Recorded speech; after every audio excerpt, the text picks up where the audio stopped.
ভালোবাসা বুঝতে পারবে না। হায়া অনীহা প্রকাশ করে পাশ ফিরে চাইল। শালুক ঠোঁট উল্টিয়ে এক পাশে ফিরিয়ে পড়ল। জিজ্ঞেস কর না কেন এসেছে। হায়া তেরামি করে বলল। আমি জানি কি করব। শালুক ওর দুহাত ধরে ঝাঁকাতে ঝাঁকাতে পড়ল। কর না জিজ্ঞেস কর না। পারবো না। হাইয়া শালুকের কথার মাঝে সাবা ওদের উদ্দেশ্যেই চেঁচিয়ে বলল। ওই দেখ ওরা আসতেছে। সবাই চমকিত ভঙ্গিতে ঝুঁকে নিচে তাকালো। সবার থামতে দেরি। একে একে সবগুলো ছেলে দ্রুত পায়ে দৃষ্টি সীমানার বাইরে চলে যাচ্ছে। বাড়ির চারজোড়া চোখ আটকে গেল আগন্তুক পুরুষদের উপর। সত্যি সত্যি সিনেমার মতো এবার হাট মিছ হয়ে গেল সবার। বেপরোয়াভাবে হৃদস্পন্দনের গতিটাও বেড়ে গেল। রেলিং আঁকড়ে ধরে শক্ত হয়ে গেল সাবা, সুবা, রায়া, শালুক। হা করে শক্ত চোয়ালের তালিকা রইল আগত সৌম্য পুরুষদের পানে। বুকের ভেতরটা যেন কেউ হাতুড়ি দিয়ে পিটাচ্ছে। আকর্ষণটা সহ্য করতে না পেরে চোখ বন্ধ করে আবার খুলল। তাদের দৃষ্টি শুধু সেই দিকে। শালুক তো বিস্ফোরণ চোখের নিচে ঝুঁকতে ঝুঁকতে পড়ে যাচ্ছিল, কিন্তু রায়া তাকে ধরে ফেলল। সুভা লজ্জায় দু হাতে নিজের মুখ ঢেকে ফেলল। সাবা হা করে তাকিয়ে আছে বলতে ভুলে গেল। শার্ট প্যান্টের বেশভূষার সুঠাম সুদীর্ঘ সৌম্যবান পুরুষটির পানে চোখ পড়তেই থমকে গেল হায়া। এই তো সেই মানুষটা। প্রশস্ত বুকটা কালো শার্টের ভেতরে আটসাট হয়ে ঢেকে আছে। শার্টের উপরে দুটি বোতাম খোলা থাকায় লোমহীন বুকের কিছু অংশ লোভনীয়ভাবে দৃশ্যমান হয়ে আছে। ক্লিনসেট জল ব্রাউন চুলগুলো জেল দিয়ে সেট করা। বাঁকানে ফোন চেপে অন্য হাতে পকেটে হাত গুজে রকচটা ভঙ্গিতে চলে যাচ্ছে সে। কিঞ্চিত আগের ঘটনাটা মনে পড়তে চট করে চোখ বন্ধ করে ফেলল ও। একটু আগে রাগটা কোথায় যেন মিয়ে গেল নিমিষে। লজ্জা যেন নিদারুণভাবে ঘিরে ধরেছে তাকে। চোখ বন্ধ অবস্থাতেই পেছন ঘুরে চলে যেতে নিল ও। তখনই হঠাৎ করেই পা পিছলে গেল তার। কারোর আর্তনাদে সাবা, সুবা, রায়া, শালুকের ধ্যান ফিরল। পাশে তাকাতেই সহসা দ্বিগুণ চমকে গেল ওরা। হতভম্ব চোখে শুধু কানে শুনতে পেল, বুবু। আজ পর্যন্ত হায়া শুধু ভাগ্যের ওপর পিছলে পড়তো, আজ জলজান্ত গোটা একটা পুরুষ মানুষের ওপর বেকায়দে পিছলে পড়লো। সত্যি সত্যি রিয়েল লাইফ ড্রামা ঘটে গেল যে। তাল সামলাতে না পেরে জেন হায়াকে বুকে নিয়ে ধপ করে মাটিতে পড়ে গেল। সাবা বিচলিত ভঙ্গিতে সুবার দুহাত ধরে বলল, বুবু, এটা তো দেখি she feel first he feel harder হয়ে গেছে। ইস, এই সিনটা যদি আমি কুকির সাথে ক্রিয়েট করতে পারতাম। সুবা বুঝতে না পেরে প্রশ্ন করলো, কুকি? আরে কুকি বিটিএস এর জাংকুক, তোমার দুলাভাই। সাবা লাজুক ভঙ্গিতে বলল। এরকম সিরিয়াস পরিস্থিতিতে সবার বেহুদা কথার মেজাজ বিগড়ে গেল রায়ার। সে পাশ থেকে সাবাকে বলল, ওইটা তোর একার জামাই না, জাতির সবার জামাই। আসুন, পান্তাভাতে ঘি নষ্ট, বাপের বাড়ি ঝি নষ্ট, শুনেছিস তো? ছেঁড়া কাঁথায় শুইয়া জাংকুকের পাবার স্বপ্ন দেখার জায়গা পাস না? সাবা মুখ কালো করে ওকে ভেঙচি কাটলো। জায়ান, আয়ান, রায়হান আরোহী আতঙ্কিত হয়ে তাকিয়ে আছে। লাভা বিস্ফোরিত হতে যে বেশিক্ষণ বাকি নেই তারা জানে। যে নিজেও অনেকটা চমকে গেছে। এই 28 বছরের জীবনে তো সে কত কিছুই দেখেছে, কিন্তু আকাশ থেকে মেয়ে পড়তেই প্রথম দেখলো। সাবার মা নীলুফা বেগম ওদের আসতে দেরি হচ্ছে দেখে এদিকটা দেখতে এসেছিলেন। তিনি নিজেও বাকরুদ্ধ হয়ে দাঁড়িয়ে আছেন। জায়ান, আজান, রায়হান আরোহীরা মনে মনে আল্লাহ আল্লাহ করছে, মনে মনে দোয়া করছে, আল্লাহ আল্লাহ এই পাঠাটা যেন না রাগে, তাহলে সব শেষ। বুকের ওপর পড়ে থাকা হায়াকে দুহাত ধরে ঝাঁকিয়ে জেন থতমত গলায় পড়ল, হেই ইউ ডাম গার্ল, শুনতে পাচ্ছ না? এখন থেকে সরো, লিসেন। মেয়েটা যে ভয়ে অজ্ঞান হয়ে গেছে বুঝতে পারল সে। নীলুফা ভীতু চোখে তাকিয়ে বললেন, হাই হাই, মেয়েটার কি হলো? ও তাকাচ্ছে না কেন? রায়হান ভীতু নীলুফাকে শান্ত করে বলল, আন্টি আপনি ভয় পাবেন না, ও মনে হয় ভয় পেয়ে সেন্সলেস হয়ে গেছে। চোখে মুখে পানি ঝাপটা দিলেই হয়তো জ্ঞান ফিরে আসবে। হ্যাঁ, কিন্তু তার আগে ওকে রুমে নিতে হবে। সাবা, সুবা, রায়া, শালুক দ্রুত পায়ে নিচে নামলো। শালুকের অন্তরাত্মা কেমন যেন জ্বলে যাচ্ছে, মনে মনে ভাবছে, এই হায়াটা কেউ নাই মানুষটার উপরে পড়তে হলো। পড়লি তো পড়লে অন্য কোথাও তো পড়তে পারতি, তাই বলে সোজা বুকে। জেন হায়াকে দু হাতে ধরে শোয়া থেকে উঠে বসলো, তারপর পাজকোলা করে ওকে তুলে নিল। সাবা উপরের দিকে আঙ্গুল দিয়ে ইশারা করে পড়ল। আমাদের ঘরটা ওই দিকে, ওকে ওখানেই নিয়ে যান ভাইয়া। জেন একবার ইশারা করা ঘরটার দিকে ভুরকুচকে তাকালো, তারপর সোজা সেদিকে হাঁটা ধরলো। রাইয়া, সাবা, সুবা, শালুক ওরাও পিছু পিছু গেল। নীলুফা কি ভেবে যেন রান্নাঘরের দিকে গেলেন। ঘটনা কি?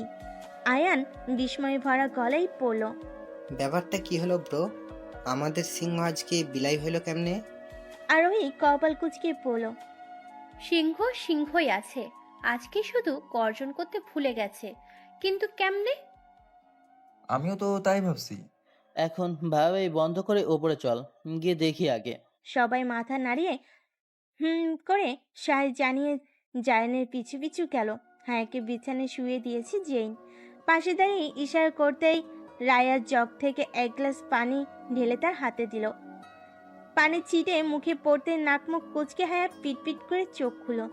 স্বস্তির নিঃশ্বাস ফেলে রায়া ব্যস্ত ভঙ্গিত ওর পাশে বসে বলল, কি রে, এখন কেমন লাগছে? তুই জানিস কত ভয় পাইয়ে দিয়েছিলি আমাদের। হায়া কিছু সেকেন্ড পিটপিট করে চেয়ে রইল, শোয়া থেকে উঠে হেলান দিয়ে বসে পড়ল। আমি মরি নাই। না রে, আফসোস তুই মরিস নাই। সুবার চোখ রাঙ্গানিতে শালুক চুপ করে গেল। বুকের বা পাশটাই হাত রেখে রায়কে উদ্দেশ্য করে হায়া বলল, আর একটু হলে তো আমি অক্কাই পেয়ে যেতাম রে বুবু। ভাগ্যি করে আজকে বেঁচে গেছি। মরা এত সোজা না, তার উপর তুমি ডিরেক্ট বড় ব্রো এর উপর পড়েছো। মরার তো কোনো চান্সই ছিল না। আয়নের কথাই হায়া চোখ বড় বড় করে জেনের দিকে তাকালো। জেন পূর্ণ দৃষ্টিতে গম্ভীর মুখে তাকিয়ে আছে। লজ্জায় হায়া মাথা নুইয়ে নিল। ছি, এই নিয়ে দুইবার এই অশুভ লোকটার সাথে অপ্রীতিকর ঘটনা ঘটে গেল। আজকে না জানি কার মুখ চেয়ে ঘুম থেকে উঠেছিল। একটার পর একটা কিছু ঘটে যাচ্ছে। নীলুফা গ্লাস হাতে ঢুকতে ঢুকতে বললেন, তুই কি রে, ঝামেলা না পাকিয়ে থাকতে পারিস না? কালকেই তো বিল পারে পুষ্টা খাইয়া জুতো ছিঁড়া উল্টাইয়া পানিতে পড়লি, আর আজকা পড়লি আসমান থাইকা পোলাডার ওপরে। তুই নিজে তো মরবি, সাথে মানুষগুলোরেও মারবি। সামনে তাকিয়ে পিছনে যাওয়ার সময় সে উল্টো পড়েছিল মনে আছে, কিন্তু তারপর কি হয়েছিল সেটা মনে নেই। তাই কার উপর পড়েছিল সেটা বুঝতে না পেরে প্রশ্ন করলো। কার ওপর পড়েছিলাম চাচি? নীলুফা জেনের দিকে ইশারা করে বললেন, এই যে এই পোলার ওপরেই তো পড়ছস তুই। বাবা, তোমার বেশি লাগে নাই তো?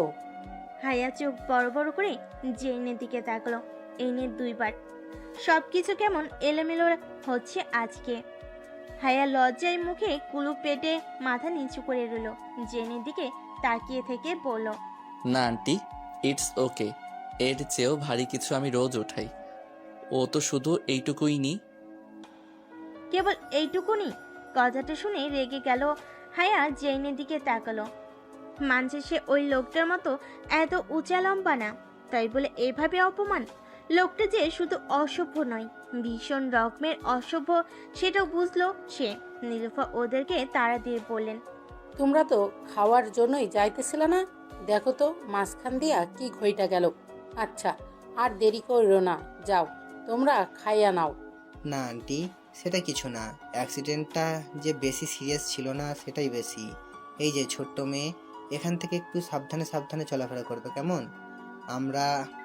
আমার ভাই তো আর সব জায়গায় থাকবে না তোমাকে বাঁচাতে।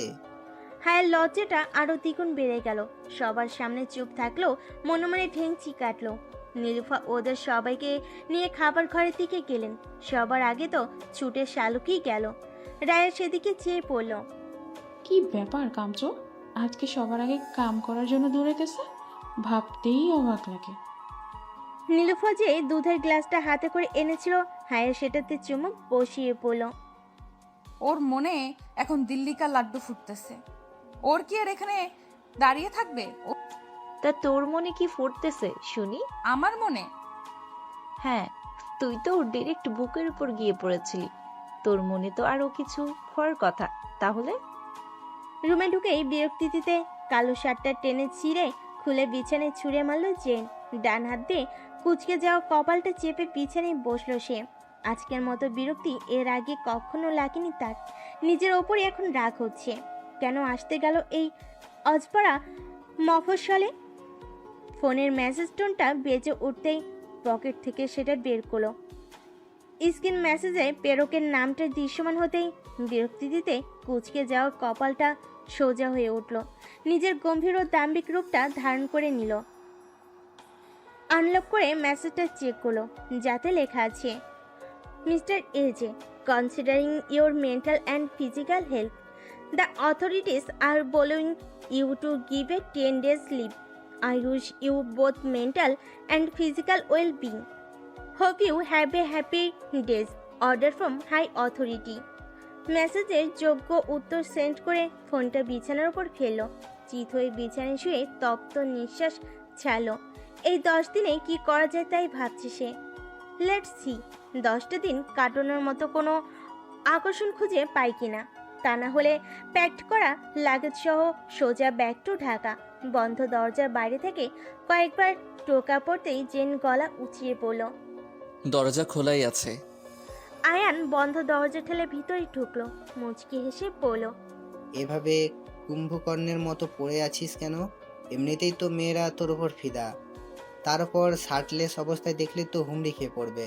জেন কিছু না বলে গোমরা মুখের ওর দিকে চেয়ে রইল। আয়ান আবারও বলতে লাগলো, আচ্ছা বাদ দে, আগে বল কেমন লাগলো? কেশবতী কন্যা তো নিজে তোর ওপর এসে পড়লো। সামথিং সামথিং এর মতো কিছুই কি হচ্ছে না? জেন ভোতা গলায় জবাব দিল। তোর যদি এসব বলার থাকে তাহলে এই রুম থেকে অফ যা। আয়ান কপট রাগ দেখিয়ে পড়ল, শালা তুই আস্ত একটা বেডি মানুষ, তোর বয়সী ওরা বিয়া শাদি কইরা বাচ্চার বাপ হইয়া যাইতেছে, আর তুই প্রফেশনাল সিঙ্গেল হইয়া মরবি। তোর কি ইচ্ছা করে না তোরও একটা বউ হইব, তারে চুমু খাবি, জড়ায়া ধরবি? এসব কথা শুনতে মোটেও ভালো লাগছে না, কিন্তু কে বোঝাবে? এদের কিছু বলা আর ছাগলের কানে ফিসফিস করা একটাই কথা। জেন ক্লান্তির নিঃশ্বাস ফেলে পড়ল, আমি তোর শালা হই কোন জন্মের? বড় ভাই বড় ভাইয়ের মতো থাকবি। Are you going to go off or leave the room?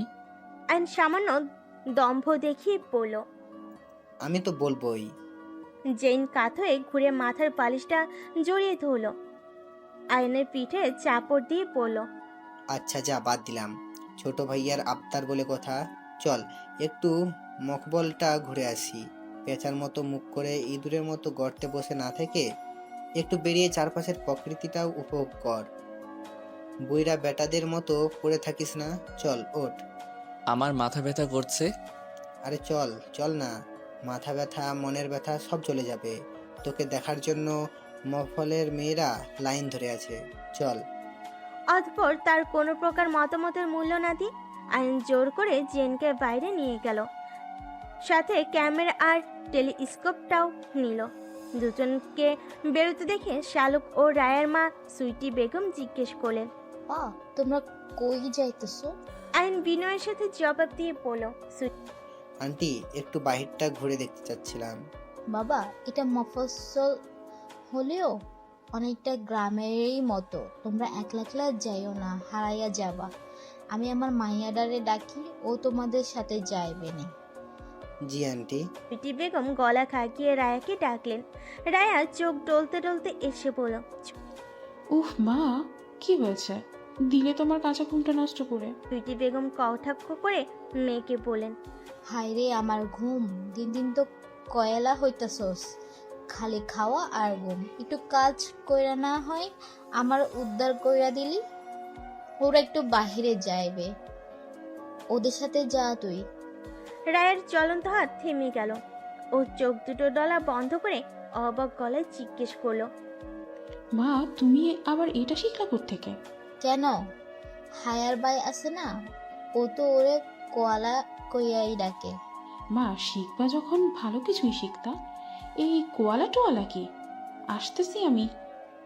Sweety Begum ওদের দিকে তাকিয়ে বলল, সারা দিন তো খায় আর ঘুমাইয়া থাকে, ভুল কিছু বলছি খাও? আইন ক্যাবলার মতো হাসি দিল। 2 মিনিটের ভেতরেই রায়া পরিপাটি হয়ে এসে চলুন। রায়া ওদের সাথে করে বেরিয়ে পড়ল। হাঁটতে হাঁটতে রায়া জিজ্ঞেস করলো, কোথায় যাবেন বলুন? আমরা তো কিছুই চিনি না এখানকার, যেখানে নিয়ে যাবে সেখানেই যাব। আই থিঙ্ক কোনো নিরিবিলি জায়গায় গেলে ভালো হয়। ইয়া। ঠিক আছে তাহলে, কিন্তু তার আগে আমার সাথে কোথাও যেতে হবে। হোয়ার? গেলেই দেখতে পাবেন। জীবনময় গলির পার করেই ছোট্ট একটি রংচটা পুরনো দোকান। যথেষ্ট পরিষ্কার পরিচ্ছন্ন হয় পুরনো হওয়ার সত্ত্বেও সুদর্শন। যতটা সুদর্শন হলে একজন কাস্টমার দোকানে ভিড় জমাবেন। আয়ান রায়ার সাথে পা মিলিয়ে দোকানের ভিতরে ঢুকলো জেন। সিলিন্ডার স্টোভে বড় খালি একটা কড়াই বসানো, তাকে তাকে সাজিয়ে রাখা আছে নানান রকমের মিষ্টি খাবার। জেন আশপাশে চোখ বুলিয়ে এলো। রায়ান আশপাশে চোখ বুলিয়ে এগুলো দোকানের ভিতরে ডান দিকের শেষ প্রান্তে একটা সাদাতে পর্দা উঠছে। খুব সম্ভব ওই দিকটায় কোনো রুম আছে। জেনের ভাবনাকে সত্যি প্রমাণ করে রায়া পর্দা ঠেলে ভিতরে ঢুকলো। 2 ভাইও তার পেছনে ঢুকলো। খুবই ছোট্ট একখানা ঘর, তাতে একটা ছোট চৌকি খাট, একটা টেবিল আর টুকিটাকি কিছু জিনিসপত্র। জানালার পাশেই সেই চৌকি খাটে উপর হয়ে বুকের কাছে বালিশ চাপা দিয়ে শুয়ে আছে এক কিশোরী। এক হাতে বইয়ের পাতা উল্টাচ্ছে তো আরেক হাতে মতিচুরের লাড্ডুতে কামড় বসাচ্ছে। পরনে খুবই সাদামাটা একখানা কালো রঙের কামিজ প্লাজো। অনবরত পা নাচানোর ফলে প্লাজোর কিছুটা উপরে কিছুটা উন্মুক্ত পা দেখা যাচ্ছে। লম্বা ঘন খোলা চুলগুলো পুরো পিঠ জুড়ে ছড়িয়ে আছে। কিশোরীটির সাথে জেনের এই প্রথম দেখা নয়, এর আগেও অনেকবার দেখা হয়েছে। রায়া ডাক লাগিয়ে বলল, কি রে হায়া, তুই ভর বিকেলে গোসল করেছিস? ঠান্ডা লাগলে তখন? রায়ের আংশিক আগমনে হায়া কিছুটা চমকালো। বইটা বন্ধ করে সোজা হয়ে বসে বলল, এই কাঠফাটা গরমে মরার চেয়ে ঠান্ডা লেগে মরাই বেশি ভালো বুবু। জেনের উপর চোখ পড়তেই ওর হাসি হাসি মুখটা মিলিয়ে গেল। এই অসভ্য বদমাইশ লোকটা এখানে কি করছে তা ভেবেই কপাল কুঁচকে ফেলল। রায়া ওর পাশে বসে বলল, তোদের বাসার পানির সমস্যা ঠিক হয়েছে? হায়া হাতের লাড্ডুখানা মুখে পুড়ে পড়ল। সে আর হলো কই, পিকরোদের বাড়ি থেকে গোসল করে আসলাম সবে। হ্যাঁ, আমাদের বাড়িতে তো গোসল করতে গিয়েছিলি, তবে করলি না কেন? তোমাদের বাড়িতে যে শনির ছায়া বেশি। কথাটা যে জেনকে কটাক্ষ করে বলছে তা সহজেই বুঝতে পারল সে। কপাল কুচকে তীক্ষ্ণ দৃষ্টিতে হায়ার দিকে তাকালো সে। রায়া ওর কথার অর্থ বুঝতে না পেরে পড়ল। মানে? হায়া কথা অন্যদিকে ঘুরিয়ে পড়ল। তোমার সাথে অ্যানিম্যাল ওয়ার্ল্ডের প্রাণীদের কেন নিয়ে এসেছে এখানে? আরে তেমন কিছু না, পান্ডা বললো ও নাকি বাইরে ঘুরতে যাবে, তাই সাথে করে নিয়ে এলাম। জিরাফও এসেছে।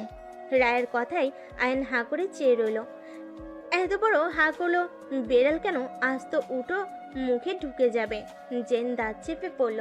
What the? আয়ান হাঁ করে থেকেই পড়ল।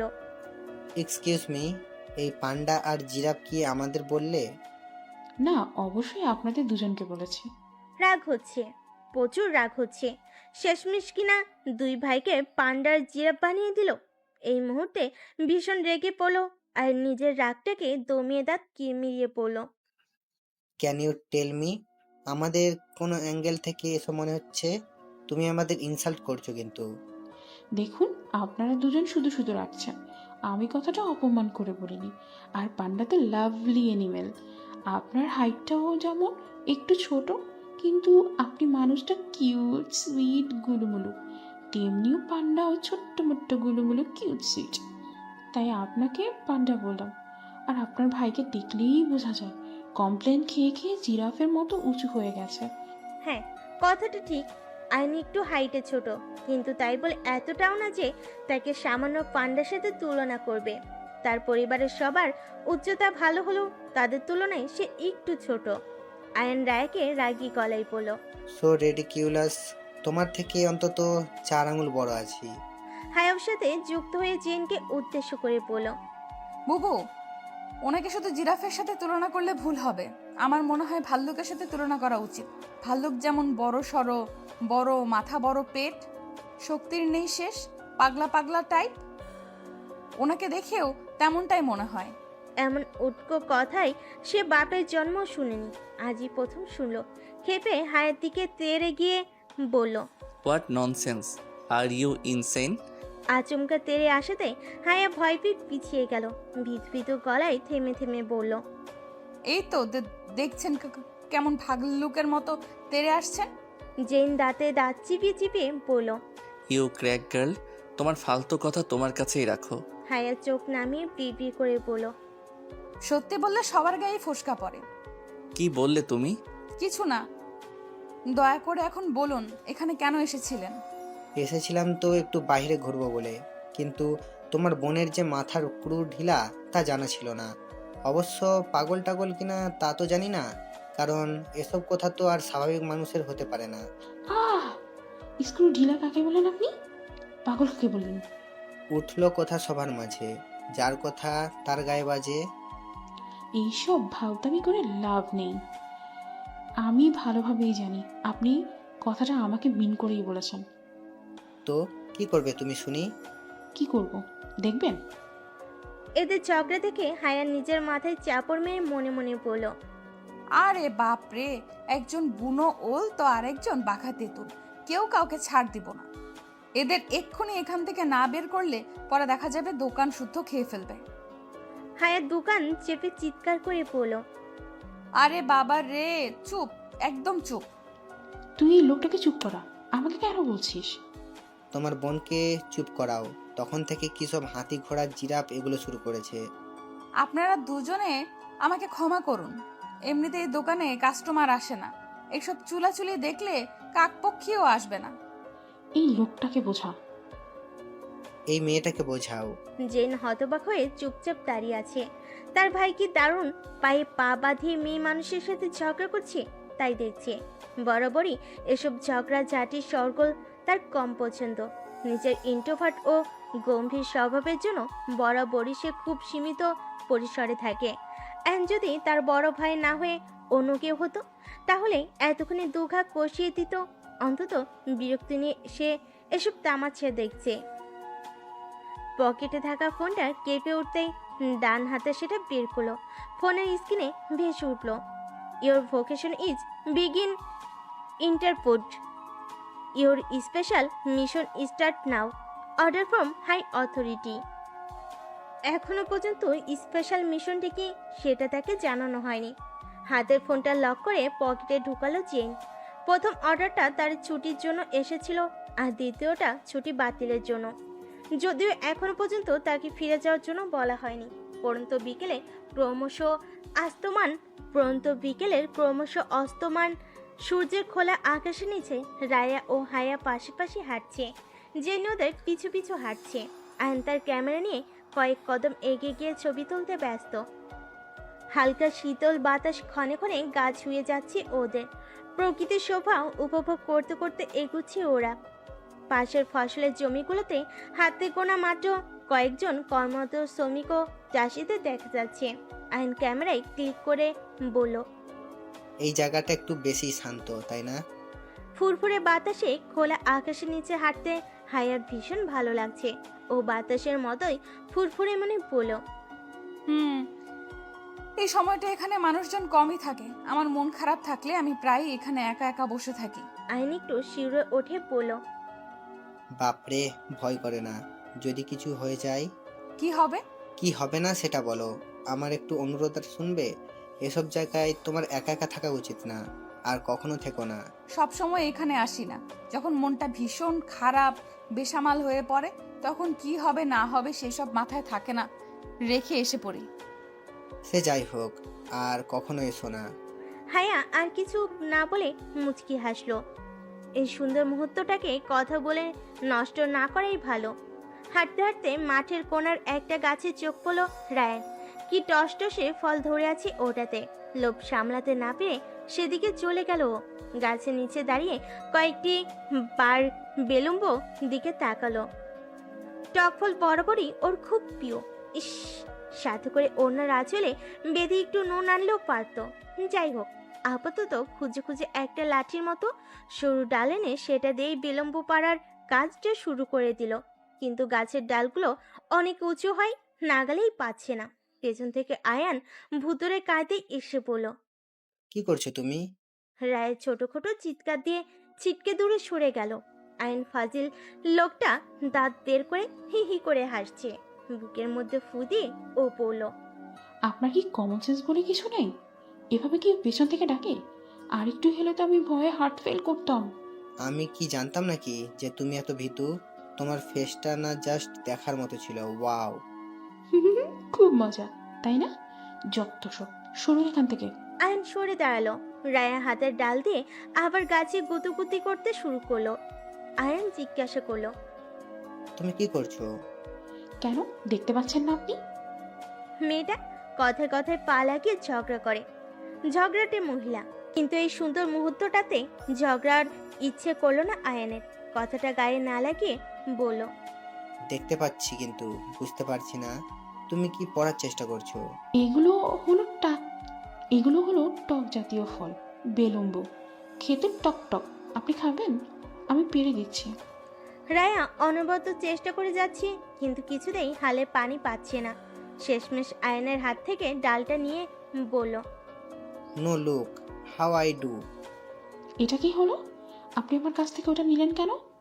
আমি পারছি না আর আপনি পারবেন? আমার ডিকশনারিতে পারবো না বলে কোনো শব্দ নেই। কোথা থেকে কিনলেন এমন ফালতু ডিকশনারি? আয়ন পূর্ণ দৃষ্টিতে রায়ের দিকে তাকিয়ে নিজের কাজে মনোযোগ দিল। প্রায় 10 মিনিট হয়ে গেল। বেচারা পাতা ছাড়া আর কিছুই ঝরাতে পারল না গাছ থেকে। কপাল থেকে বিন্দু বিন্দু ঘাম চুইয়ে চুইয়ে পড়ছে। পরনের ডাকগুলো শার্টটা ঘেমে ভিজে শরীরের সাথে লেপটে গেছে। রায়া প্রায় অধৈর্য হয়েই পড়ল। অনেক হয়েছে, এখন আমাকে দিন। আইন কটমট করে ওর দিকে তাকিয়ে বলল, আমি বলেছি না পারবো।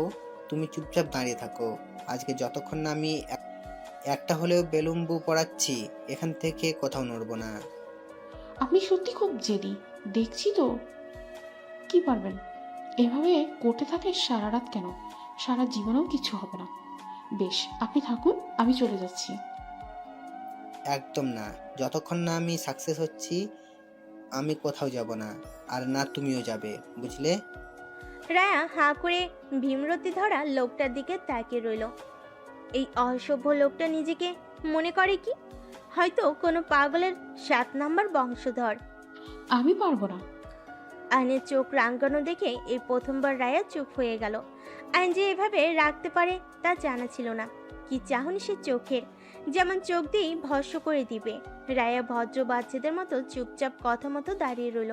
মনে মনে ভাবলো ছেলেটা খুব জেদি। শুধু জেদি না, ভয়ঙ্কর রকমের জেদি। প্রচণ্ড বিরক্তি মাখা মুখ নিয়ে কপাল কুঁচকে মুখ ফিরিয়ে দাঁড়িয়ে রইল ও। হায়া ধীর পায়ে এগোচ্ছে আর হাতের ইশারায় চারপাশ দেখিয়ে বলছে, এ হলো জসিম কাকার ক্ষেত।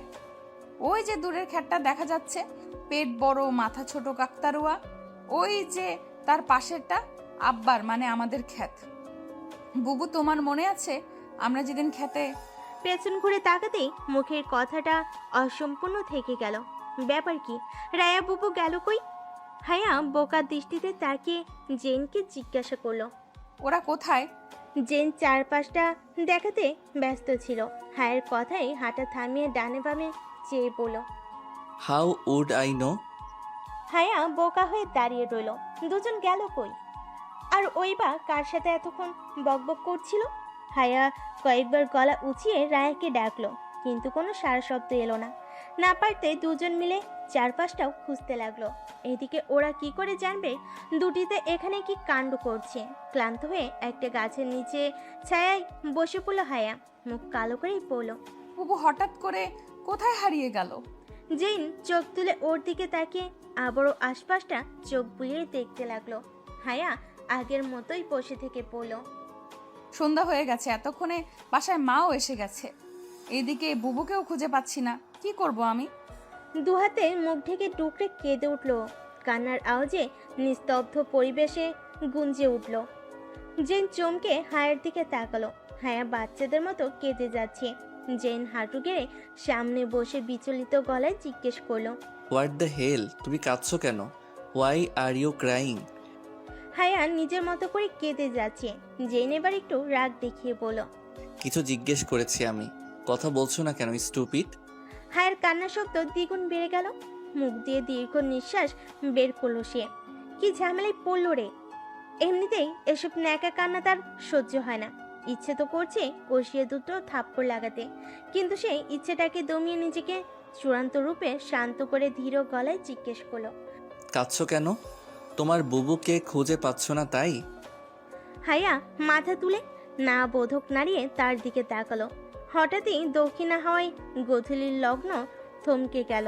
সেই সাথে একজোড়া চোখও থমকে গেল ক্রন্দনরত চোখ দুটিতে। তত্তর করে শীতল স্রোত বয়ে গেল সমস্ত শরীরে। গোধূলির এই লগ্নে মারাত্মক এক অঘটন ঘটে গেল অজান্তে। ডাগর ডাগর কাজল কালো চোখ দুটো থেকে মুক্তোর মতো বড় বড় দানা গড়িয়ে পড়ছে। হৃদযন্ত্রটাও হঠাৎ করে বেসামাল হয়ে পড়েছে। শুকনো ঢুকলে জেন দৃষ্টি নত করে জিজ্ঞেস করলো, তাহলে কেন কাঁদছো? হায়া নাক টেনে টেনে বলল। আমার খুব ক্ষুধা পেয়েছে। হতবাক হয়ে হায়ার দিকে তাকালো সে। বিস্ফোরিত চোখে তাকিয়ে বলল, হোয়াট ডিড ইউ সে? আমার অনেক খিদে পেয়েছে। দেখে মনে হলো হায়া তাকে খেতে চাইছে। পৃথিবীর অষ্টম আশ্চর্য দেখে ফেলার মতো করে অবাক হয়ে সে বলল, আর ইউ ক্রেজি? এই জন্য তুমি কাঁদছিলে? What a nonsense! আমার খিদে পেলে আমি একটুও সহ্য করতে পারি না। এইদিকে বুবুকেও পাচ্ছি না, জানি না বাসায় কিভাবে যাব। আমার অনেক খিদে পেয়েছে। বলেই আবারও কাঁদতে শুরু করে দিল মেয়েটা। রাগে জেনের চোয়াল দুটো শক্ত হয়ে এলো। নিজের কপালে চাপড়াতে ইচ্ছে করছে। এই কার পাল্লায় পড়ল সে? মাথা তার ছিঁড়া উঠে সোজা হয়ে পড়ল। হেই, স্ট্যান্ড আপ! হায়া সে কথায় কান্না দিয়ে দিব্যি কান্নায় মেতে আছে। জেন কটমট করে ওর দিকে তাকিয়ে পড়ল। হেই লিসেন স্টুপিড, এখন না উঠলে এখানেই রেখে চলে যাব। হায়া উঠে দাঁড়ালো। জেন পকেটে হাত গুজে গম্ভীর মুখের সামনে এগুতে লাগলো। হায়া তার পিছু পিছু যেতে যেতে পড়ল। আমরা কি বুবু আর আপনার ভাইকে রেখেই চলে যাব? জেন না তাকেই রাগী গলায় পড়ল।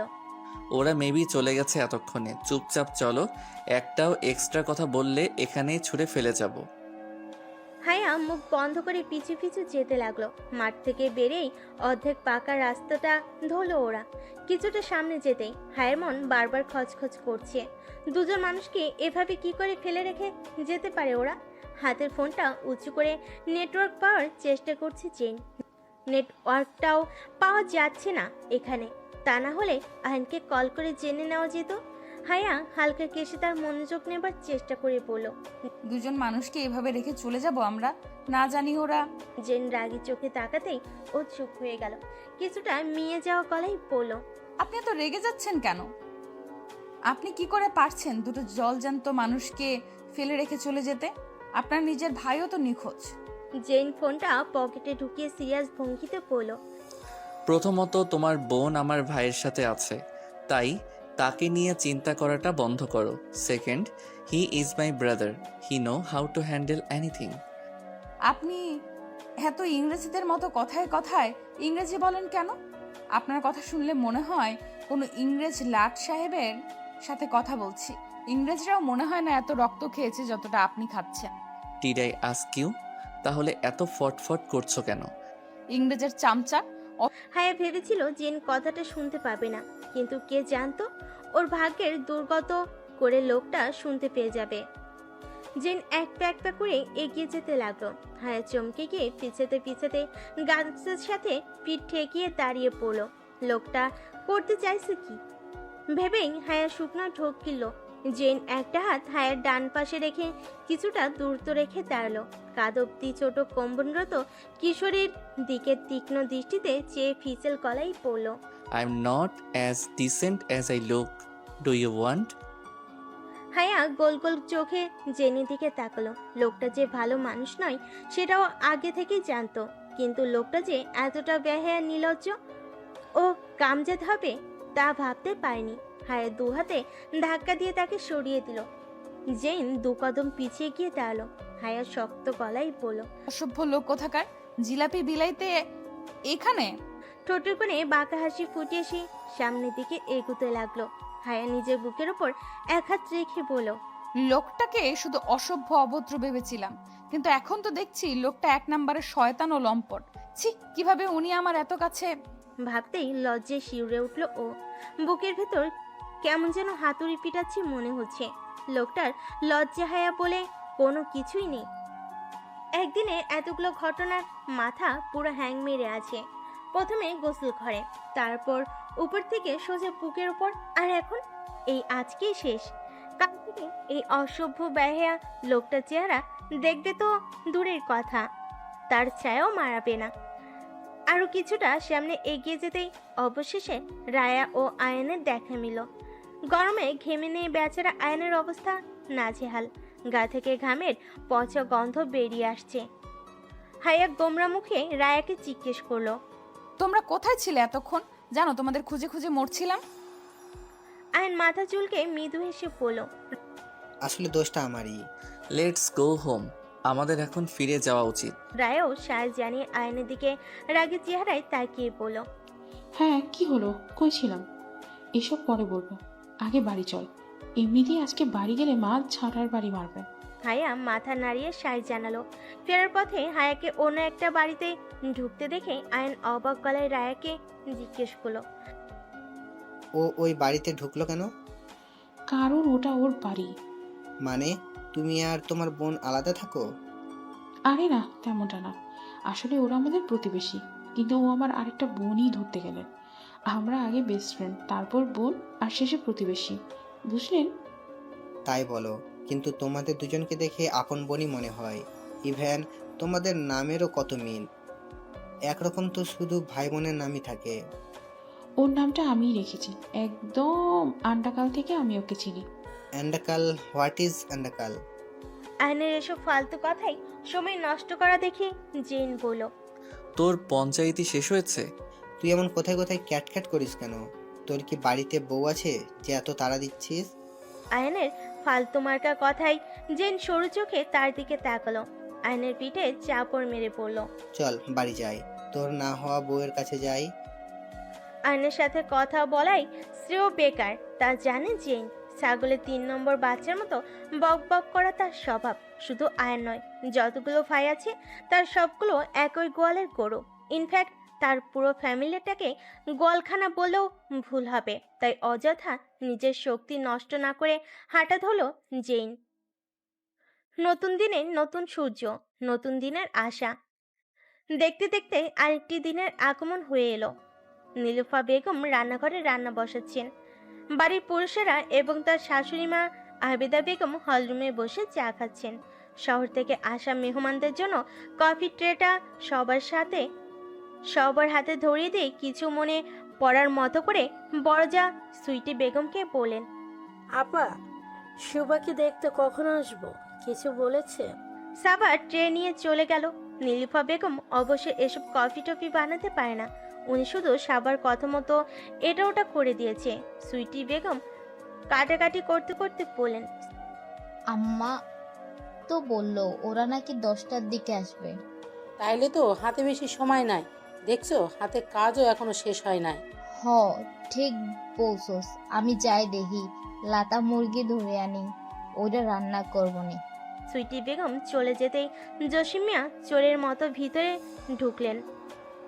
পেছন থেকে বউকে জড়িয়ে ধরে বলেন, বউ কি করো?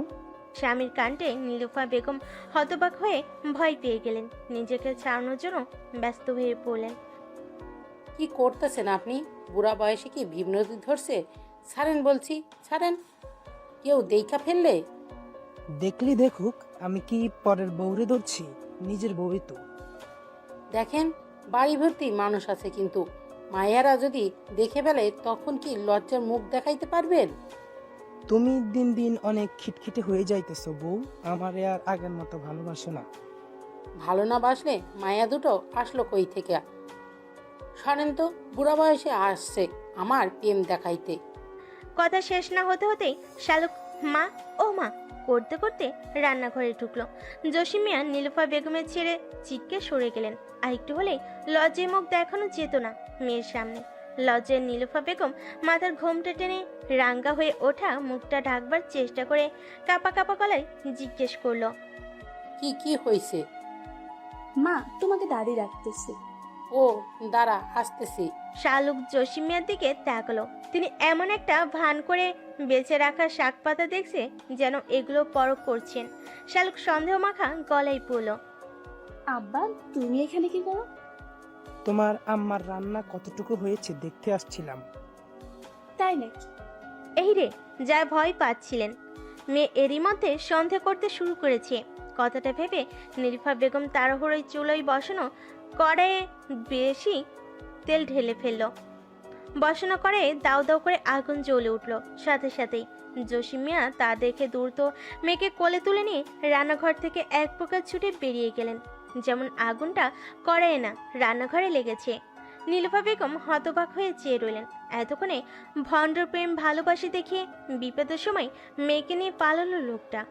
কোনোদিন সত্যি সত্যি আগুন লাগলে যে এই মেয়েটাকে ফেলে রেখে যেতে একবারও ভাববে না, তা ভালো করেই বুঝলেন তিনি।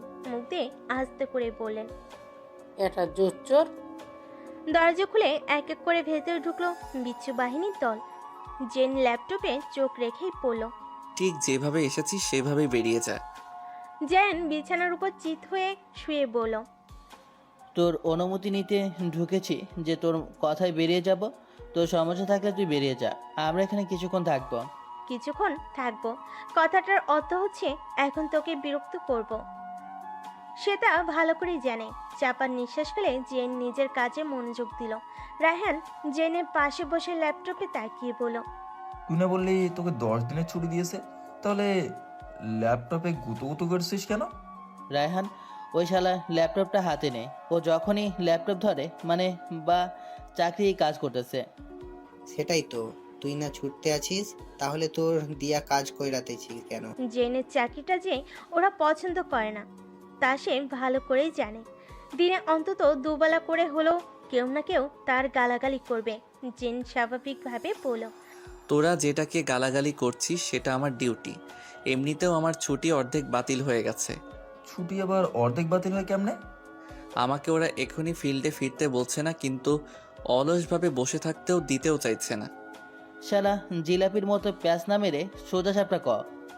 তোদের মনে আছে খবর বেরিয়েছিল কিছুদিন আগে, একদল হ্যাকার মিলে বিভিন্ন ফোন কলের মাধ্যমে লোকজনের ফোন হ্যাক করে তাদের টাকা চুরি করে নিত।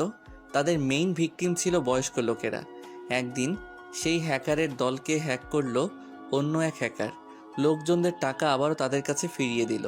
রায়হান মনে পড়ার মতো করে বলল, হ্যাঁ মনে আছে তো, আমার দোষ সম্পর্কের নানির 50,000 টাকা নিয়ে গেছিল। আল্লাহ ভালো করুন, ওই হ্যাকারে যে সবার পাওয়া সবাইরে ফিরাই দিছে। আল্লাহ ওর পরিবার, মা বাবা ভাই বোন বউ বাচ্চারে বাঁচায় রাখুক। জেন হাতের ল্যাপটপটা পাশে রেখে বলল, I have to just find out him or her. 10টা মানে ঠিক 10টা, একদম ঠিক 10টার দিকে পাত্রপক্ষ মিয়া বাড়িতে এসে হাজির। রায়া সেলফ হাতে চা পাতি বের করে ফুটন্ত পানিতে দিতে দিতে বলল, বাপ রে, এই পাত্রে তো দেখছি বিয়ে করার জন্য তোর একদম সইতেছে না। 10টা না মানে ঠিক 10টায় হাজির। ভাই একটু পরে আসতি, আমি গোসল করে নিতাম। এই গরমে গোসল না করে থাকা যায় বল? বিস্কিট, নাড়ু, নুডলস, হরেক রকমের নাস্তা প্লেটে সাজিয়ে রাখা হয়েছে। মাহিন একটা প্লেট থেকে নাড়ু মুখে দিয়ে বলল, কেন রায়া বুবু, পাত্রপক্ষ কি তোমার হাত পা বাইদা রাখছে নাকি? হায়া ওর হাতে চাটি মেরে বলল, পেটুক, তোর এত সারাদিন খাই খাই কেন? তোর জন্য আনছি এগুলা। পেট নাকি টাঙ্কি তোর এটা? কোয়ালার ভাই না আমি, তাই খাই খাই করি। তাও তো তোর মতো এক হান্দি গিলি না। কি বললি তুই? আমি এক হান্দি গিলি? তুই কি নিজে? তুই যে পুরো ড্রাম শুদ্ধ গিলিস ওইটা। রায়া দুটোকে ধমকে থামিয়ে দিল। দুইটা একসাথে থাকলেই মারপিট শুরু করে দেয়। এমনিতেই বাঁচে না নিজের জ্বালায়। বাড়িতে গোসলখানা আছে 3টা, একটা দাদির ঘরে, একটা বাড়ির ভেতরে, আরেকটা বাইরে।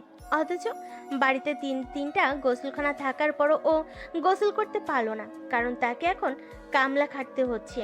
ট্রেতে করে নাস্তা সাজিয়ে হলঘরের দিকে এগুলো রায়া হায়াকে ডেকে বলল, তুই ওই শরবতের ট্রেটা নিয়ে আয়। আর ওই কোয়ালার ভাই আজাইরা বসে থাকে না, ওকে কাজ কাম করতে বলতে পারিস তো না? সরি আপা, I am out of service. ওরে বাটপার! রায়া হায়া ট্রে হাতে হল ঘরে ঢুকলো। আপাতত বাড়ির সবাই আসর বসিয়েছে এইখানটাতে। দাদি থেকে শুরু করে আয়ান রায়হান সবাই আছে। ট্রে দুটোতে টেবিলের উপর রেখে সাইড হয়ে দাঁড়ালো ওরা। হায়া একবার সবার মুখের দিকে তাকালো। মেয়েটা কেমন লজ্জে রাঙা হয়ে নত দৃষ্টিতে বসে আছে। লাল পেড়ে সাদা শাড়িতে সবচেয়ে বেশি সুন্দর লাগছে। চুলগুলো খোলা, সেই সাথে হালকা সাজ। এবার ভালোই বিয়েটা পাক্কা হয়ে যাক। পাত্রের মা প্রসন্ন মুখে বলেন, মেয়ে আমাদের পছন্দ হয়েছে, কিন্তু একটা কথা ছিল। কি কথা? আপনার নাতনিগুলোর মধ্যে তো ওই সবচেয়ে বড়, এতদিনে বিয়ে দেননি যে? আবেদা বেগম ভেবেছিলেন পাত্রের মা হয়তো অন্য কিছু বলবেন, কিন্তু প্রশ্নটা শুনে কিছুটা ভেবে পড়লেন। আসলে আমার বড় নাতনির আগেও একবার বিয়ে ঠিক হয়েছিল। নাতনিদের কপালই খারাপ। আমরা মিয়া বাড়ির মানুষগুলো অনেক সরল সোজা তো। বিয়ের ঠিক আগের দিন রাতে বাটপারগুলো বিয়ের লাগি দেওয়া সব স্বর্ণগণে নিয়ে পালাই গেছে, শুধু রেখে গেছে আমার নাতনিটারে। ওই অপমান থেকে এতদিন নাতনির বিয়ের কথা তুলতে পারি নাই। বোঝেনি তো, এটা আপনাদের শহর এলাকা না। এইখানে একবার মায়ের উপর দাগ লাগলে সহজে যায় না। মেয়েদের চরিত্র সবসময় কাছের মতো, সেটা শহর হোক কিংবা গ্রাম্য মহলোচ্ছ। সবার জীবনেই কিছু না কিছু অনাকাঙ্ক্ষিত ঘটনা ঘটে, সেটা ব্যাপার না। আপনার নাতনিকে আমাদের খুব পছন্দ হয়েছে, আমরা আজকেই আংটি পরিয়ে দিতে চাই, কিন্তু যদি আপনারা চান। পাত্রের বাবা হো হো করে হেসে উঠলেন। আমাদের ছেলেটা কিন্তু একদম খাঁটি সোনা বলছি। ব্যান্ড সাপ, আপনাদের মেয়েকে বিয়ে দিলে ঠকবেন না। সুবার মা সুইটি বেগম একপাশে চুপচাপ দাঁড়িয়েছিলেন। তিনি নম্র গলায় বলেন, আপনাদের ছেলে যে সুপাত্র তা তো দেখায় বোঝা যায়। তাছাড়াও আমার যা ভালো বুঝবেন তাই হইব। পাত্রের বাবা হাসি মুখে আবেদা বেগমকে জিজ্ঞেস করলেন। আপনি কি বলেন? আবেদা বেগম সমর্থন সূচক হেসে বলেন, বলা বলির কি আছে, আর আপনাদের পোলা আমাদের অনেক পছন্দ হয়েছে, বিয়া পাক্কা। সাথে সাথে চারপাশে আনন্দের আমেজ ছড়িয়ে পড়ল। হায়াতো খুশি ঠেলে লাফাতে যাচ্ছিল, কি সাবা ওর হাত ধরে থামিয়ে দিল। পাত্রের বাবা অট্ট হাসিতে হেসে উঠে পড়লেন, আলহামদুলিল্লাহ। তাহলে নীলিমা, তুমি ওকে আংটি পরিয়ে দাও, শুভ কাজে দেরি করতে নেই। লজ্জায় সুবার রাঙ্গা গাল দুটো আরো লাল হয়ে উঠল। লজ্জা, আনন্দ, ভয় সবকিছু ওকে মিলিয়ে ধরল। পাত্রী তো পাত্রী, পাত্র নিজেও নিজের বিয়ের কথায় লজ্জা পাচ্ছে। পাত্রের ভাই তাকে খোঁচা দিয়ে পড়ল, ভাইয়া, লজ্জা তো মেয়েদের ভূষণ, তুমি এত লজ্জা পাচ্ছ কেন? তোর বিয়ে ঠিক হোক, পরে তুইও বুঝবি। সবার মধ্যে কেমন একটা খুশি খুশি মেজাজ। অবশেষে এই বাড়ির সবচেয়ে শান্তশিষ্ট মেয়েটারও পর হওয়ার ব্যবস্থা হয়ে গেল। কথাটা ভেবেই সুইটি বেগমের বুকের ভেতরটা মুছে উঠল। তবুও তিনি হাসি মুখে সবাইকে মিষ্টি এগিয়ে দিচ্ছেন। নীলিমা বেগম আদুরে সুরে সুবাকে ডেকে বলেন, এইদিকে আসো মা। সুবা ধীর গতিতে সেদিকে এগিয়ে গেল। তিনি সুবাকে নিজের পাশে বসে আংটির বাক্সতে আংটি বের করে তার আঙ্গুলে পরিয়ে দিয়ে বলেন, এখন থেকে কিন্তু তুমি আমাদের বাড়ির ইজ্জত। আমার ছেলের বাগদত্তা করে রেখে গেলাম, কিছুদিন অপেক্ষা করো, বউ বানিয়ে নিয়ে যাব। সুবা লজ্জে মাথা নুইয়ে ফেল। নীলিমা বেগমের কথাটাই বারবার মনে আওড়াতে লাগলো। অর্থাৎ তার কাছে আর বেশি দিন নেই। কথাটা ভাবতে চোখের কোণায় জল এসে পড়ল। জেন গম্ভীর মুখে পাত্রপক্ষের সাথে আসা তৃতীয় ছেলেটির দিকে তাকিয়ে আছে। ছেলেটা আসার পর থেকে একবারও কথা বলেনি, একদম চুপচাপ বসে আছে। তার দৃষ্টি হায়ার দিকে। এখানে আসার পর থেকে সে হায়ার প্রতিটি কার্যক্রম পর্যবেক্ষণ করছে। জেনের গম্ভীর দৃষ্টি যথেষ্ট কারণ আছে। হায়ার দিকে তাকিয়ে থাকুক বা অন্য কোনো মেয়ের দিকে, তাতে তার কিছু যায় আসে না, কিন্তু ছেলেটাকে এর আগেও কোথাও দেখেছে বলে মনে হচ্ছে। এত জোরালো স্মৃতিশক্তি থাকার পরও মনে করতে পারছে না কোথায় দেখেছে। আবেদা বেগম হাসি হাসি মুখে হায়াকে বললেন, হাই হাই, যা যা যা, আমাদের ঘর থেকে পান সুপারির থালাটা নিয়ে আয় তো। আবার পান সুপারি কেন? এইটা আমাগো এখানকার নিয়ম। বিয়ের কথা পাকাপাকি হইলে পানসুবাড়ি দিতে হয়। তোমরা অবশ্য পানসুবাড়ি খাও না, বুঝাই যায়। থালা খালি সাথে কইরা নিয়ে গেলেই হইব। নীলিমা আর কিছু বললেন না, যেহেতু এটা তাদের এখানকার নিয়ম, তাই তারও উচিত সেটাকে সম্মান করা। ঘুরে দাঁড়িয়ে জেনের মুখ দর্শন হতেই হায়ার হাসি হাসি মুখটা প্যাঁচার মতো হয়ে গেল। কাল তো বলেছিল এই অসভ্য লোকটার ছায়াও মারাবে না, সেখানে আবারও এই হুতুম প্যাঁচার মতো মুখটা দেখতে হলো। সাদা শার্ট, ডাক ব্লু জিন্স পরে বাবু সাহেবের মতো দাঁড়িয়ে আছে। টিমকার চুলগুলো জেল দিয়ে সেট করা, শার্টের স্লিভ হাতের কুনোই পর্যন্ত ভাঁজ করে রাখাই বলপূর্ণ হাত দুটোর ফুলে ওঠার পেশি দেখা যাচ্ছে। শার্টের টপ বাটন খোলা থাকায় বুকের কিছুটা অংশ আজও দৃশ্যমান। মুখে সেই চিরায়িত দাম্ভিকতাপূর্ণ গাম্ভীর্য। যাই হোক, নিজের সর্বস্ব দিয়ে লোকটাকে উপেক্ষা করবে বলে মনে মনে ঠিক করলো হায়া। যেই ভাবা সেই কাজ। কিছুটা ভাব নিয়ে হায়া জেনকে উপেক্ষা করার জন্য পা বাড়ল, কিন্তু ভাগ্য যে অন্য পরিকল্পনা করে রেখেছিল কি জানতো। আর যে ভাগ্য ওদের নিয়ে অন্যরকম নীলা খেলা খেলবে তা যদি জানতো। কয়েক কদম সামনে এগোতে না এগোতেই কিসে না কিসের সাথে ওষ্টা লেগে হুমড়ি খেয়ে হায়া জেনের উপর পড়ল। জেন গম্ভীর মুখে দাঁড়িয়ে সন্দেহভাজক ছেলেটাকে দেখছিল। আচমকা হায়াকে নিজের ওপর তেড়ে আসতে দেখে বেচারা চমকে কয়েক পা পিছিয়ে নিয়ে হাঁটু ভেঙে মাটিতে ধপ করে বসে গেল। দুই মুঠো হাত দুটো মাটিতে ঠেকিয়ে ভরদেশে নিজেকে সামলে নিল। হায়া নিজেকে সামলাতে না পেরে সোজা তার উপর এসে পড়ল। গলায় কোমল নরম ঠোঁটটা ঠেকে যেতেই দুজনে একসাথে থমকে গেল। জেনের কাঁধের দুপাশে হায়ার হাত দুটো শক্ত হয়ে পড়ে আছে। জেন বিস্ফোরিত চোখে হায়ের দিকে তাকালো, সেই সাথে পাল্লা দিয়ে হৃদযন্ত্রটা বেগতিতে চলতে শুরু করলো। বুকের ভেতরে দেদার রসে কে যেন হাতুড়ি পিটিয়ে যাচ্ছে। জীবনে এই প্রথম সে এত হতভম্ব হয়ে তাকিয়ে আছে। সবাই বাকরুদ্ধ হয়ে তাকিয়ে রইল। চায় ভিজিয়ে মুখে পোড়ার জন্য ভিজিয়ে রাখা বিস্কিটটা মাইনার হাত থেকে ফসকে আবারও চায়ের কাপে পড়ে গেল। আরোহী দু হাতে মুখ ঢেকে ভাইয়ের দিকে তাকিয়ে রইল। রাহেনে তো রীতিমতো হেসকি উঠে গেল। ভাইয়ের অবস্থা আরো বেগতিক। শূন্য মস্তিষ্কে সে কাঁপা কাঁপা শরীরে মাথা তুলে জেনের দিকে তাকালো। নিঃশ্বাস ঘন হয়ে উঠেছে ক্রমশ। ঠোঁট দুটো ফাঁকা করে ঘন ঘন নিঃশ্বাস ফেলার কারণে গলার শিরাগুলো দপদপ করে ফুলে উঠছে। শূন্য চোখেও জেনের দিকে তাকিয়ে আছে। সারা শরীর রীতিমতো ওর ভূমিকম্পর মতো করে কাঁপতে শুরু করলো। হায়ের অস্বাভাবিক অবস্থা দেখে জেনের বিস্ময় ভাবটা কেটে গেল। সে দুহাতে হায়াকে নাড়িয়ে জিজ্ঞাসা করলো, আর ইউ ওকে? কাঁপছো কেন এভাবে? কি? হায়া চট করে উঠে পড়লো। মুখে হাত চাপাতে ভূত দেখার মতো করে জেনের দিকে তাকালো। আর মুহূর্ত মাত্র অপেক্ষা না করে এক ছুটে সেখান থেকে বেরিয়ে গেল। চোখের পলকেই কি থেকে কি ঘটে গেল। সবাই একে অপরের মুখ চাওচাই করলো। পান সুপারি দেওয়ার কথাই হোক কিংবা বিয়ের তারিখক্ষণ, সে সমস্ত কথা সেখানেই পড়ে রইল। দরজা বন্ধ করে সেই কখন থেকে থম মেরে বসে আছে হায়া। সবার সামনে ওই রকম একটা ঘটনা ঘটে যাবে স্বপ্নেও ভাবতে পারেনি কোনোদিন। রাগে দুঃখে ক্ষোভে নিজের মাথার চুল নিজেই ছিঁড়তে ইচ্ছে করছে। লোকটা যখন থেকে এসেছে তখন থেকেই কিছু না কিছু একটা ঘটে যাচ্ছে। দুদিন হলো এলো নাকি এলো, নান 12টা বাজিয়ে রেখে দিয়েছে। যথেষ্ট হয়েছে, অনেক সহ্য করেছে, কিন্তু আর নয়। যতদিন না আপদ বিদেয় হচ্ছে ততদিন মিয়া বাড়ির পথ মারাবে না বলে মনে মনে দৃঢ় সংকল্প করলো। আপদ যেদিন বিদেয় হবে সেদিন মসজিদে নিজে দাঁড়িয়ে থেকে জিলাপি বিলাবে বলেও মনে মনে ওয়াদা করলো। সন্ধ্যার আজান কানে পৌঁছাতেই অন্ধকারাচ্ছন্ন ঘরটায় আলো জ্বেলে দিল। পেটের ভেতরে খিদে মোচড় দিচ্ছে। না, রান্নাঘর থেকে কিছু একটা না খেলেই নয়। দরজা খুলে রুমের বাইরে বেরোতে না বেরোতেই সে তখন থেকে রুমের সামনে ঘুরঘুর করছে বিচ্ছু বাহিনী দলগুলো। জেন শয়তানটা রুমের দরজা ভেতর থেকে বন্ধ করে রেখেছে। কথাটা ভাবতেই মাথা ব্যথা করছে ওদের।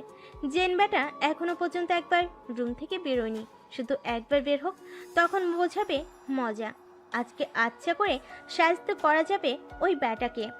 এমনিতেই তো সবসময় সবাইকে নাকানি চুবানি খাওয়ায়, আজকে সে নিজেই নাকানি চুবানি খাবে।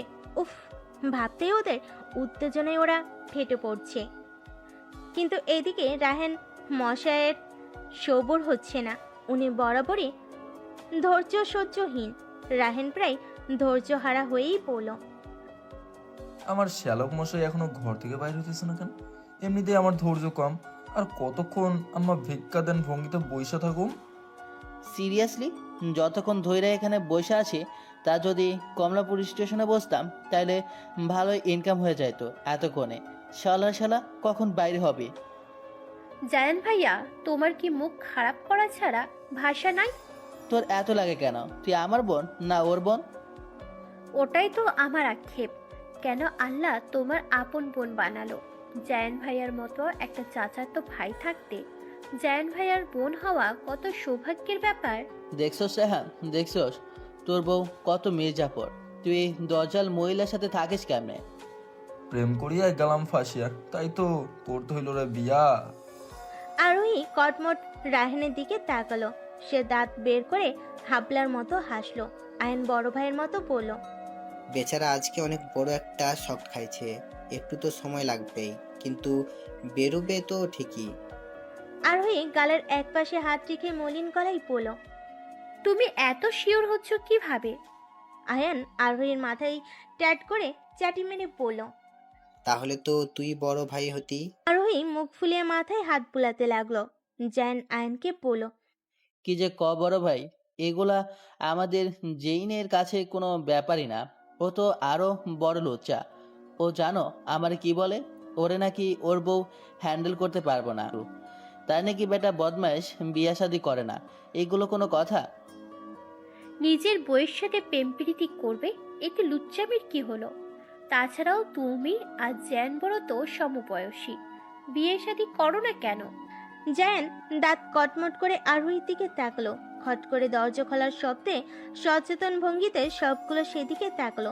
দরজার বাইরে পা রাখতে না রাখতেই বিচ্ছুগুলো জেনকে জেকে ধরলো। জেন ভুরু কুচকে ওদের দিকে তাকিয়ে বলল, কি চাই? সবার মুখে মুচকি মুচকি হাসি, যেন চোখের সামনে কোনো সার্কাস চলছে। এমনিতেই প্রচন্ড বিরক্ত হয়ে আছে সে। তারপর সবগুলো জোকারের দল একসাথে। সে খ্যাপা গলায় বলল, is the joke going on her? Go away from the front of my eyes. কেমনে লাগলো? হোয়াট? মিষ্টি মিষ্টি কেমন লাগলো?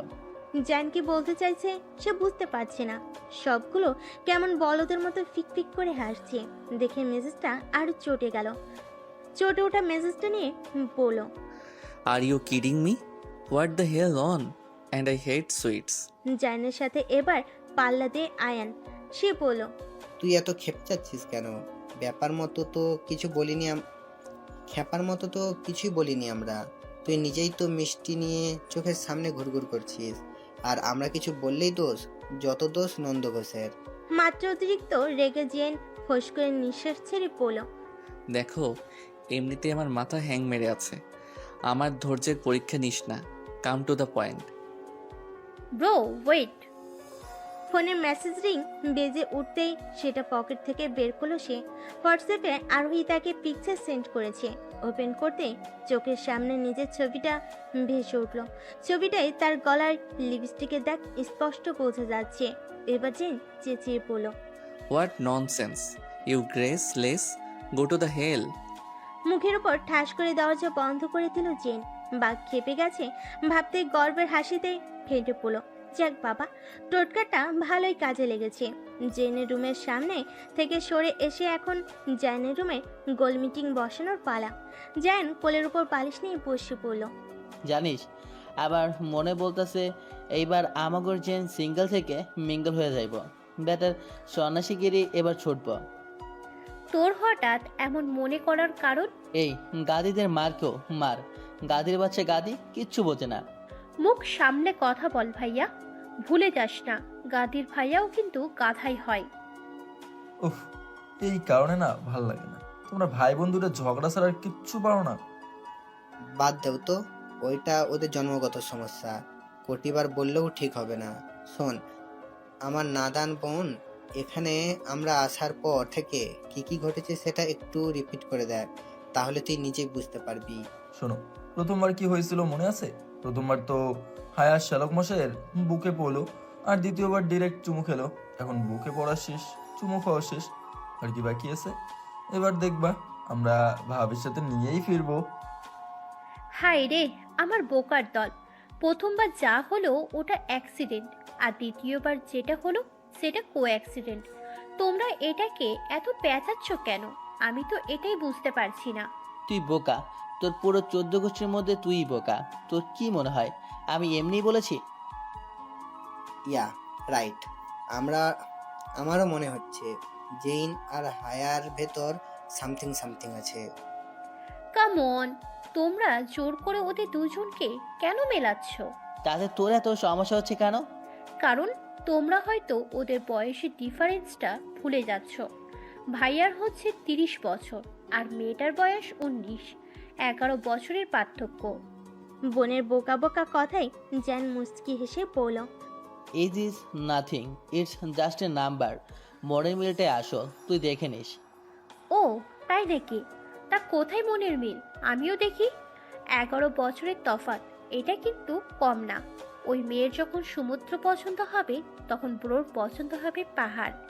যেই সময়টা ওর বাচ্চাদের মতো কারণে অকারণে অভিমান করে বসে থাকবে, সেই সময়টাই ব্রোর মন খুঁজবে ম্যাচিওর একজন। জ্যান ব্রো কোন ফিল্ডারে কাজ করে ভুলে যাচ্ছ? সবটা এত সহজ না। ঠিক বলেছিস, ও কোন ফিল্ডে কাজ করে সেটা আমরা ভালোভাবে জানি।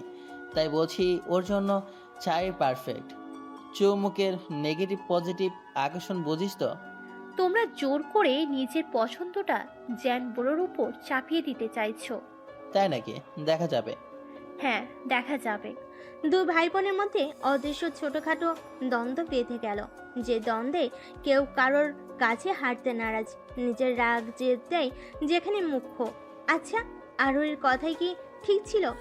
বয়স শুধুমাত্র সংখ্যা হলো, এই সংখ্যার প্রভাব আমাদের জীবনের সর্বত্রই লক্ষণীয়, নাকি জানে কথাটা ঠিক? দুটো মানুষের মনের মিল হলে কি সংখ্যাগত পার্থক্যে কোনো মাইনে নিয়ে দাঁড়ায়? হেডফোনটা কানে ঠিকঠাক মতো লাগে। ল্যাপটপের স্ক্রিন অন করলো জেন।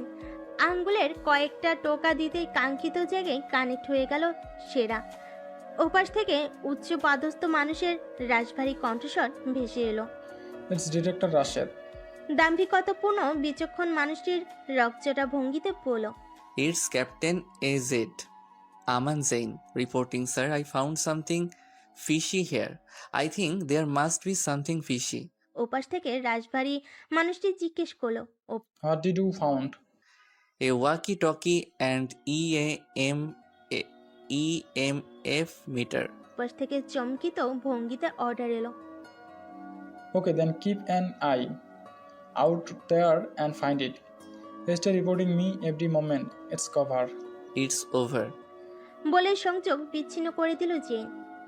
হেডসেটটা খুলে রেখে ক্লান্ত ভঙ্গিতে দু হাতের মুঠোয় মাথা ঠেকল। মিয়া বাড়ি দেখতে যতটা সাধারণ ততটা সাধারণও নয়, এটা সে বুঝে গেছে অক্ষরে অক্ষরে। মফস্বলের মতো এলাকায় একটা সুউচ্চ দোতলা বাড়ি মিয়া বাড়ি।